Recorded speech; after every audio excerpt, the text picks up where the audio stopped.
राष्ट्रवादी काँग्रेस पार्टीचे राष्ट्रीय अध्यक्ष तथा दिवंगत उपमुख्यमंत्री आदरणीय अजितदादा पवार यांचं नुकतंच 28 जानेवारी रोजी दुःखद निधन झाल्याने त्यांचे निकटवर्ती व विश्वासू म्हणून परिचित आमदार संजय खोडके व आमदार सौ सुलभाताई खोडके शोकमग्न आहेत।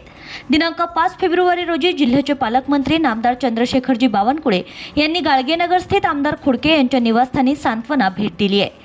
यावेळी पालकमंत्री नामदार बावनकुळे यांनी आमदार संजय खोडके व आमदार सौ सुलभाताई खोडके यांची भेट घेऊन दिवंगत लोकनेता अजितदादा पवार यांच्या निधनाने महायुती परिवार सुद्धा दुःखात सहभागी असल्याचं सांगितलंय।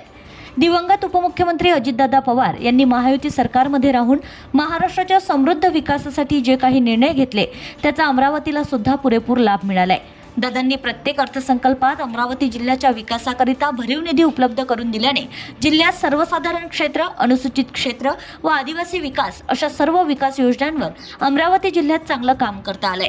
अजितदादांना शहरे विकसित करायला आवडत असल्याने त्यांनी आपल्या अमरावती येथील दिनांक 9 जानेवारी 2026 रोजी शेवटच्या सभेमध्ये सुद्धा अमरावतीच्या विकासाचं व्हिजन बाळगून आगामी काळात अमरावती शहराचा झपाट्याने विकास करण्यासाठी निधी देण्याचं आश्वासन दिलं होतं।